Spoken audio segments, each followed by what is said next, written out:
Yesus Allahku besar kasih-Nya, dahulu, sekarang, dan sampai selamanya.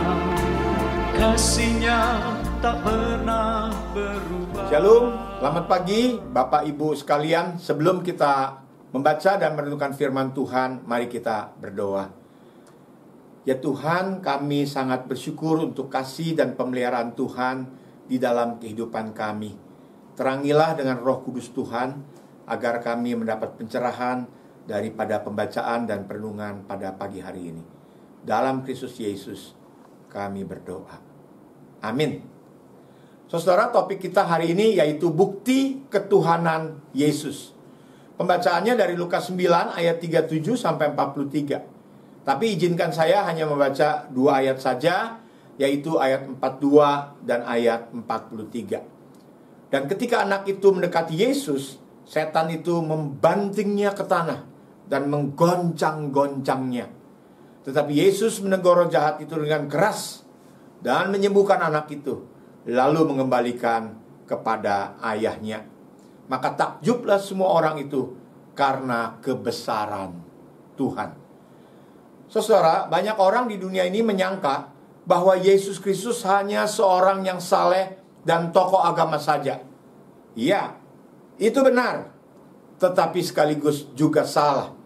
Karena sejatinya Yesus Kristus 100% manusia dan juga 100% Allah, saudara.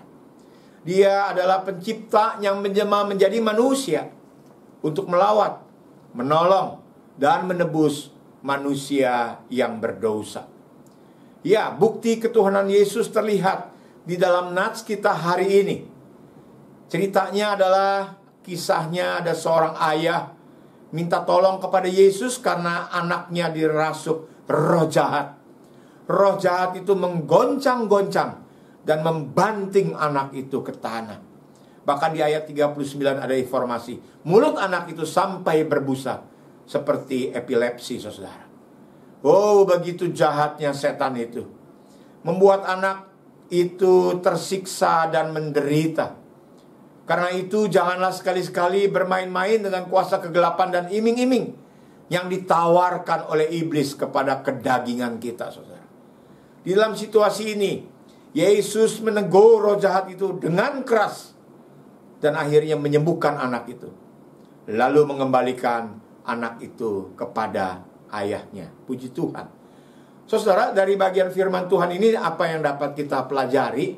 Ada pernyataan bahwa kuasa Yesus Kristus itu melebihi daripada jin-jin, kuasa jahat, dan kuasa kegelapan.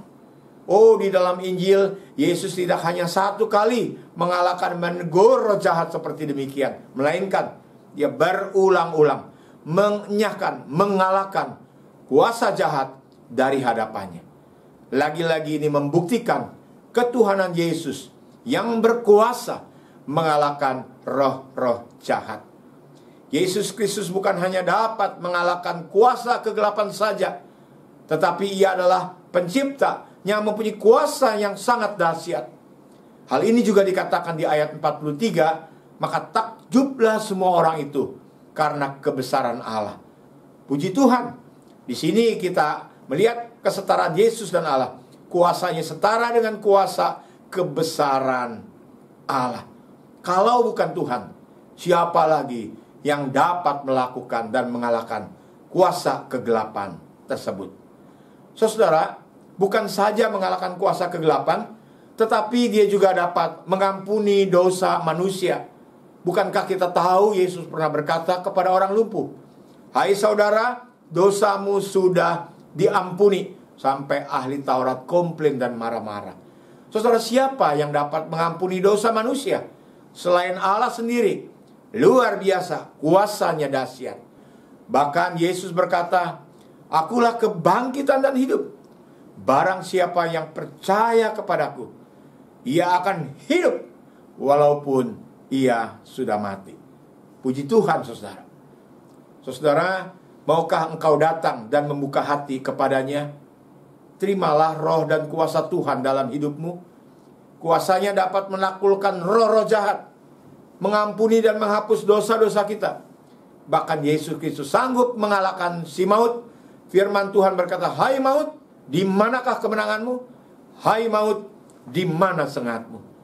Mari, biarlah kita semua selalu dekat dan terbuka dengan kuasa Roh Kudus yang bisa bekerja melalui dan di dalam hidup kita. Amin. Mari kita berdoa. Terima kasih Tuhan, di dalam dunia ini kami tidak ditinggalkan sendiri, tetapi ada kuasa Roh Allah yang boleh menyertai hidup kami, mengangkat kami menjadi anak-anak Tuhan, dan juga menyertai kami di dalam pelayanan okultisme sekalipun. Dalam Kristus Yesus, kami bersyukur untuk harta dan senjata yang Tuhan berikan bagi kehidupan anak-anak. Haleluya, amin. Tuhan Yesus memberkati kita sekalian. Yesus sanggup melakukan perkara yang besar. Dia sanggup, Yesus sanggup memulihkan yang terluka, menyembuhkan yang menderita. Dia sanggup memulihkan